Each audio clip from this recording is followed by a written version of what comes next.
Bueno, en este video vamos a hablar de la integral definida y para qué sirve.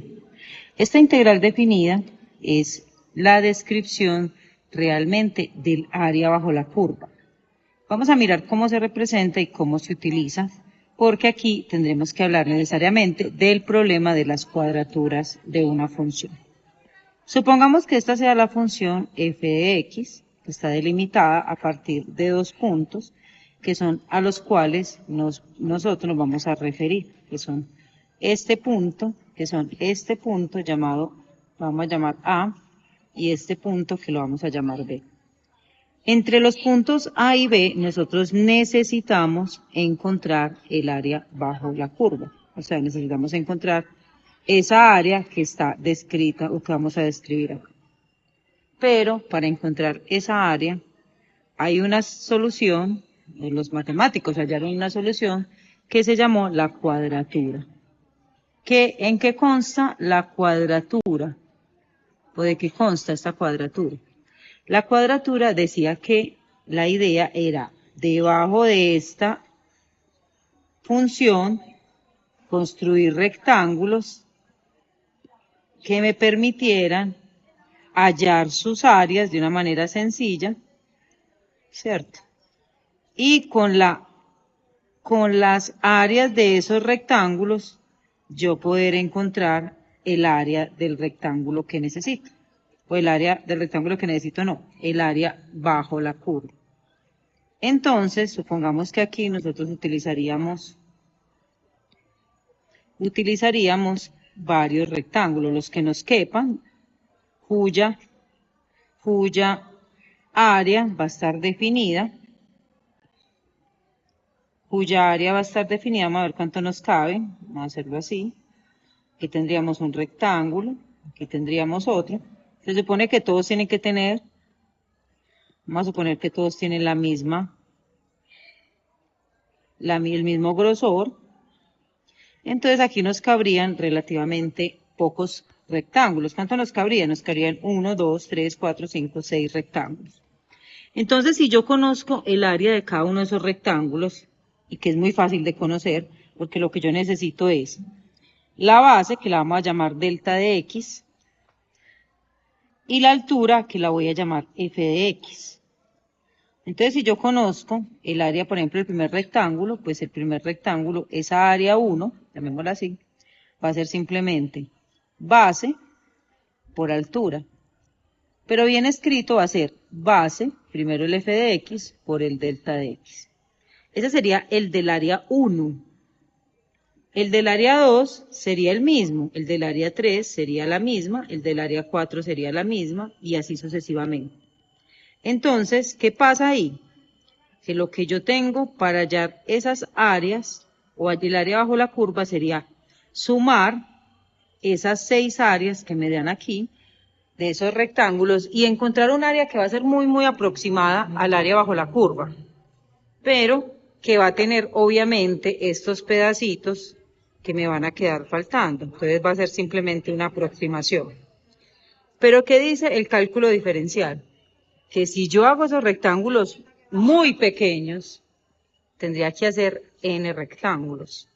Y esos n, o sea, que fueran no 6 como en este caso, sino que fueran siquiera 10, 20, 30, 100, 200, 1.000.000. Entonces, si yo los divido en rectángulos lo más pequeño posible, me van a salir muchos rectángulos. O sea, la cantidad de rectángulos, que lo voy a llamar n, cantidad de rectángulos tiende a infinito, o sea, tiende al infinito. Entonces, si la cantidad de rectángulos tiende a infinito, cada vez esa área se va a parecer más al área bajo la curva. ¿Listo?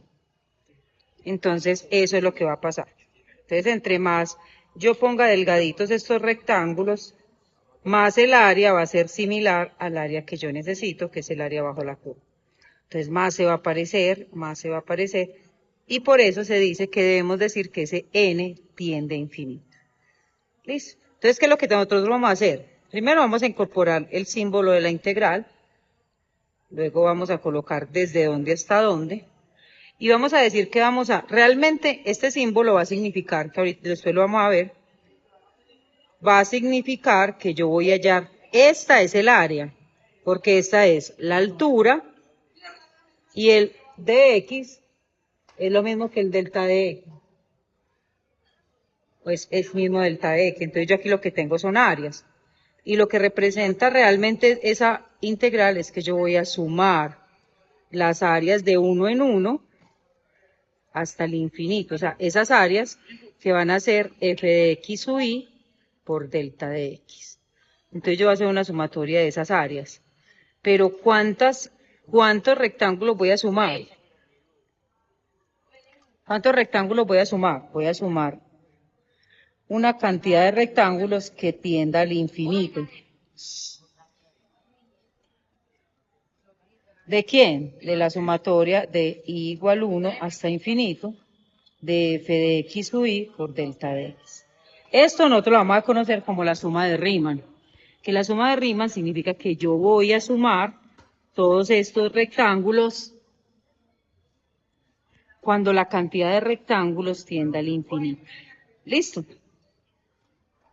Sin embargo, lo único que nosotros vamos a hacer realmente es calcular, para calcular el área, entonces, lo único que vamos a calcular es esa integral, que es lo mismo que una sumatoria desde A hasta B de la función que es la altura del rectángulo por el diferencial de x, que es la base, de todos los rectángulos que se van a formar ahí. O sea, esta expresión lo único que va a hacer es simbolizar lo mismo que está simbolizado acá en este límite. Y así nosotros vamos a poder hallar el propósito de la integral definida, que es hallar el área bajo el. Entonces espero que esta definición les sirva, que le encuentren utilidad. A partir de esta área nosotros vamos a encontrar la antiderivada, y cuando encontremos la antiderivada, que nosotros vamos a encontrar la primitiva, así se llama, la primitiva de la función, esa primitiva la vamos a evaluar primero en el límite superior y lo vamos a restar con el límite inferior. Y aquí vamos a encontrar el área bajo esa curva. Evaluando esa primitiva, primero en el de arriba, primero en el límite superior y luego en el límite inferior. Esto se conoce como teorema fundamental.